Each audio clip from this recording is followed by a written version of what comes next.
देखें, देश के मामलात आज से नहीं हैं, पिछले 8-9 साल से सुलगते जा रहे हैं और इस बात पर हमने कई मरतबा आपके सामने इंटरव्यू भी दिया है और मामलात इतने संगीन बढ़ते चले गए कि जहर फैल गया है और इस जहर को खत्म होते होते अभी बहुत साल बीत जाएंगे। इसको मशहूर मुहावरा है, लम्हे ने खता की सदियों में सजा पाई।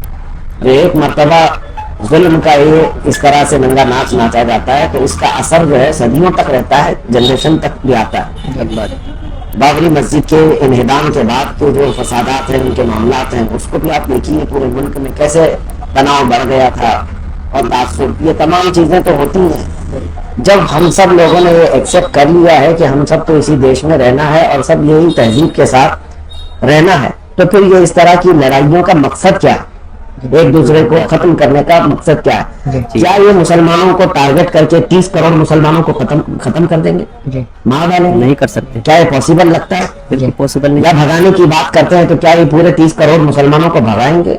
कुछ नहीं कर सकेंगे, क्योंकि सदियों से आबाद है यहाँ पर। बस ये है कि एक मेजोरिटी वाली जो कौम है उसको ये डर दिखाना और अपनी सियासी रोटियां सेकना, ये इतने सलीका लोग हैं कि सिर्फ अपनी कुर्सी की बुनियाद पर किसी का खून भी कर सकते हैं, पूरा शहर का शहर जला भी सकते हैं। आज एक चीज और मैं आपको बताता हूँ, तारीख में आप जाइए, हिटलर ने जो किया नाजी और उसके अलावा रेडियो रवांडा, जो ये सब जो केसेस हैं पुराने, आप देखिए जा करके कि उन लोगों ने मीडिया को हथियार बनाया और इतना ज्यादा तासुब भर दिया था एक कम्युनिटी के खिलाफ कि वो तासुब बढ़ते बढ़ते जो है कत्ल गारत में तब्दील हो गया। इनको तो क्या है, अपने स्टूडियो में बैठ करके जहर फैलाना और लोगों का माइंड बनता गया। अब ये जिस पुलिस वाले के बारे में आप कह रहे हैं, ट्रेन में जिसने 4 लोगों की बेदर्दी से हत्या की है, कत्ल किया है, और उसकी साफ बातें भी साफ नजर आ रही हैं कि वो क्या बोल रहा है, वो किस चीज से प्रभावित है, किस चीज से इंस्पायर है वो। यही ये सारी मीडिया, दज्जाली मीडिया, इन चैनलों को देख करके मुसलमानों के खिलाफ इतना जहर फैलाया है कि ये ऐसा वो आदमी जो देश का रक्षक होना चाहिए, पुलिस डिपार्टमेंट में जो लोगों की हिफाजत के लिए जाता है, वही लोगों का हत्यारा बन गया, कातिल बन गया। तो अब इससे अंदाजा कीजिए आप, जब इस लेवल के लोगों का जहन खराब हो चुका है तो फिर आम हिंदुओं में और दूसरे जो जनरेशन है, यही जनरेशन है, उनका क्या हाल कर रखा होगा उन्होंने? आपको ये नहीं लगता कहीं ना कहीं उसको जो है वो रेडिकलाइज हो गया था पूरी तरीके से? उसने जो है नाम लिया योगी का, मोदी का नाम लिया और नफरत अंगेज तकरीर की बाद में जो जब उसने कत्ल की वारदात दिया तो उसने नफरत अंगेज बाज़ाब्ता तौर पर तकरीर की। तो तकरीर करने के बाद भी जो है उस पर एक मामला और 153A का भी लगाया गया और 2 फिरकों में नफरत फैलाने का भी मामला दर्ज किया गया। तो क्या लगता है कि इसके पीछे और भी कोई लोग हो सकते हैं? देखिए, सादी सी बात है, यही घटना अगर दूसरी तरफ से कहीं हुई होती और किसी हत्यारे ने या कत्ल करने वाले ने किसी का भी नाम लिया होता तो उसके साथ क्या हशर करते?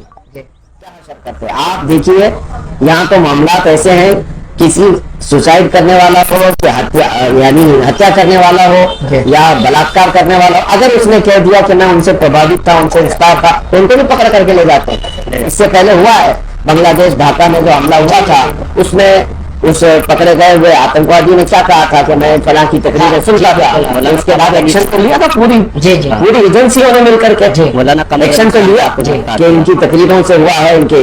तो क्या आज ये एक्शन लिया जा सकता है कि मोदी के और योगी जी के और दूसरे तमाम लोगों के भाषणों से प्रभावित होकर के ऐसा किया, उनको इस बारे में भी एक्शन लिया जा सकता है? नहीं करेंगे। आपको क्या लगता है कि नफरत जो फैला रहे हैं उन पर एक्शन लिया जाना चाहिए? बिल्कुल होना चाहिए, और जब तक आप नहीं रोकेंगे तो इस तरह की डिबेट और बात करके कोई मतलब ही नहीं है। देखिए, जो देश के बड़ी बड़ी ऊंची पद पर बैठे हुए लोग हैं वो खुद चाहते हैं कि देश जले। मणिपुर में क्या कर रहे हैं, हरियाणा में क्या कर रहे हैं, ये अपनी कुर्सियों के लिए बेकसूर लोगों को मौत के घाट उतरना पड़ रहा है। जान की कोई कीमत होती है कि नहीं होती है? एक इंसान की कीमत होती है कि नहीं होती है? नहीं, जिस तरीके से मणिपुर में जो औरतों को जो है वो नंगा घुमाया गया, बरहला घुमाया गया, और दूसरा तरीके से जो है यहाँ मेवात में और हरियाणा में और नूह में जो तशद्दुद बर्पा किया गया, उस पर इल्जाम जो है मुसलमानों पर आयद किया जा रहा है कि मुसलमानों ने रामनवमी के जुलूस पर बाज़ाब्ता तौर पर मुनज़्ज़म साजिश के तहत जो है वो हमला किया था। इस पर क्या कहना? देखिए, ये सब पुरानी बातें हो गई हैं, सब पूरी प्री प्लान करते हैं और उसके बाद फिर मुसलमानों के ऊपर लाकर डालते हैं। इतनी शर्मनाक चीजें हैं। मुझे बताओ, मणिपुर में कौन से मुसलमान है? वहाँ पर मणिपुर के हालात जो इतने खराब है, मणिपुर में तो 2 बिरादरी है, तो वहाँ क्यों नहीं बोल रहे ये चीज? जी, वहाँ क्यों नहीं लाते ये चीज?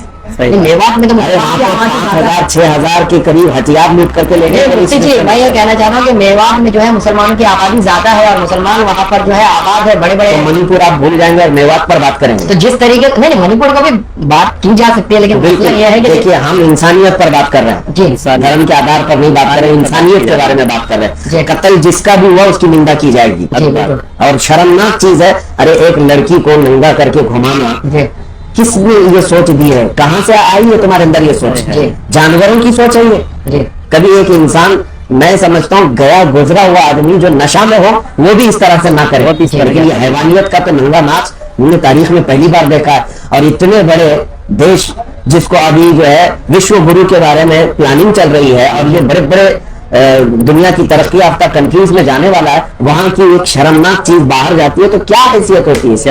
बताइए, क्या इसकी इमेज जाती है? तो आपको क्या लगता है कि इस देश में जो है मुसलमानों को सोची समझी साजिश के तहत टारगेट किया बिल्कुल, ये जेनोसाइड करना कहते हैं इसको, जेनोसाइड, नस्ल कुशी खत्म करना है। और उसके लिए जेनोसाइड करने के लिए ये 10 स्टेप्स पर काम करते जी। हैं। इससे पहले हो चुकी है चीजें। हाँ, पहले नफरत फैलाना और फिर 2 कम्युनिटियों में लड़ाना और फिर इधर के चंद लोगों को उधर के चंद लोगों को खरीदना और फिर सियासी बयानबाजियां करना और फिर इलेक्शन पर आना, ये सब चीजें। आपको ऐसा नहीं लगता कि जिस तरह से हमारे हिंदू भाई है आज भी जो है कम्युनल हार्मनी को रखते हुए वो जो है मुसलमानों के साथ बेहतर सुलूक रहा? 5 उंगलियां बराबर नहीं होती, ये आपको पता है।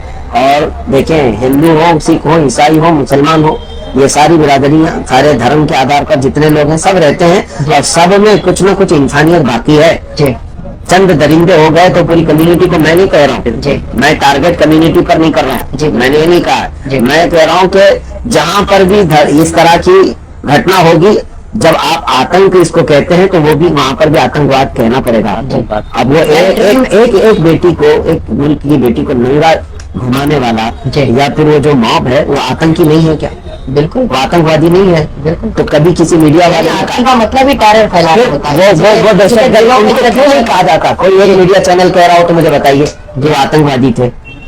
तो वैसे तो ट्रेन में जो वो भी आतंकवादी है, वो आतंकवादी है। अपने हथियार को लेकर के उसने टारगेट करके मुसलमानों को मारा। वही अगर कोई मुसलमान किया होता तो पाकिस्तानी हो जाता, वो लश्कर तैयबा वाला होता। अभी वो इनको जहनी तौर पर दिवालिया करार दिया जा रहा है और पागल करार देने की कोशिश की जा रही पागल है। कुत्तों को जो है पिंजरे में बंद रखना चाहिए। अगर जब वो पागल था तो क्या पूरे डिपार्टमेंट को उसको पता नहीं था कि किसी पागल के हाथ में तो माचिस भी नहीं देना चाहिए? बंदूक कैसे दे के रख सकते हैं?